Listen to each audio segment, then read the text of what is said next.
ഉദ്യോഗാർത്ഥികളുടെ സമരം ശക്തമാകുന്നു. സെക്രട്ടേറിയറ്റിന് മുന്നിൽ UPSC റാങ്ക് ഹോൾഡേഴ്സ് ഇന്നു മുതൽ അനിശ്ചിതകാല സമരം നടത്തും.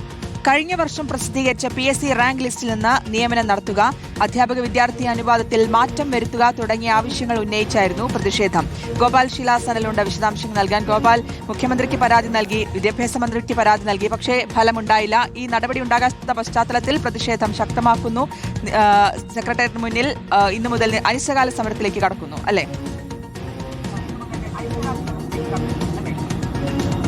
അങ്ങനെയാണ് മനസ്സിലാക്കാൻ സാധിക്കുന്നത്. UPSC ഉദ്യോഗാർത്ഥികളാണ് ഇന്നു മുതൽ സെക്രട്ടേറിയറ്റ് മുൻപിൽ അനിശ്ചിതകാല സമരം ആരംഭിക്കാൻ ഒരുങ്ങുന്നത്.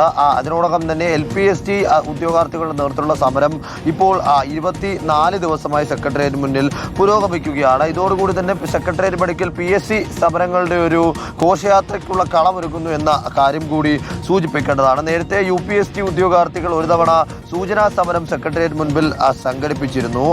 കഴിഞ്ഞ വർഷം പ്രസിദ്ധീകരിച്ച റാങ്ക് ലിസ്റ്റിൽ നിന്ന് അടിയന്തരമായി നിയമനം നടത്തുക, അധ്യാപക വിദ്യാർത്ഥി അനുപാതത്തിൽ മാറ്റം വരുത്തുക, പ്രധാന അധ്യാപകനെ ക്ലാസ് ചാർജിൽ നിന്ന് ഒഴിവാക്കി പുതിയ തസ്തികയിൽ PSC വഴി നിയമനം നടത്തുക, SSK, BRC എന്നീ സ്ഥാപനങ്ങളിലേക്ക് സ്ഥിര അധ്യാപകർക്ക് പ്രൊമോഷൻ നൽകുക തുടങ്ങി നിരവധി ആവശ്യങ്ങൾ UPSC ഉദ്യോഗാർത്ഥികൾ മുന്നോട്ട് വെക്കുന്നുണ്ട്. നേരത്തെ സൂചിപ്പിച്ചതുപോലെ വിദ്യാഭ്യാസ മന്ത്രിക്കും മുഖ്യമന്ത്രിക്കും പരാതി നൽകിയിട്ടും കാര്യമായ നടപടി ഒന്നും ഉണ്ടാകാത്ത പശ്ചാത്തലത്തിലാണ് ഇത്തരത്തിലൊരു പ്രതിഷേധം ഇന്നു മുതൽ ആരംഭിക്കാൻ ഇവർ തീരുമാനിച്ചിരിക്കുന്നത്. മറുവശത്ത് LP സ്കൂൾ ഉദ്യോഗാർത്ഥികളുടെ സമരവും അവിടെ തന്നെ തുടർന്നു വരികയാണ്. ഇന്നലെ 6ാം തവണയും വിദ്യാഭ്യാസ മന്ത്രി N ശംസുദ്ദീനുമായി ഈ ഉദ്യോഗാർത്ഥികൾ ചർച്ച നടത്തിയിരുന്നു. ഈ ചർച്ചയിൽ ഈ വിഷയങ്ങൾ പരിഹരിക്കുന്നതിനും ഇതുമായി ബന്ധപ്പെട്ട തീരുമാനങ്ങൾ എടുക്കുന്നതിനും 2 മാസം സമയം അനുവദിക്കണമെന്ന, അല്ലെങ്കിൽ സാവകാശം അനുവദിക്കണം, അതുവരെ സമരം നിർത്തിവെക്കണമെന്ന ആവശ്യമാണ് വിദ്യാഭ്യാസ മന്ത്രി ഈ ചർച്ചയിൽ അല്ലെങ്കിൽ കൂടിക്കാഴ്ചയിൽ ഉദ്യോഗാർത്ഥികൾക്ക് മുൻപിൽ വെച്ചത്. ഇതുമായി ബന്ധപ്പെട്ട് വളരെ വലിയ നിയമ സാധ്യതകൾ പരിശോധിക്കേണ്ടത്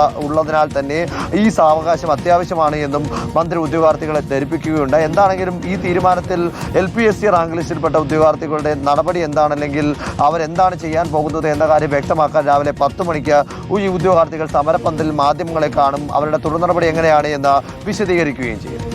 PSC ഉദ്യോഗാർത്ഥികളുടെ സമരം ശക്തമാവുന്ന കാഴ്ചയാണ്. ഗോപാൽ ശിലാസനലാണ് വിശദാംശങ്ങൾ നൽകിയത്.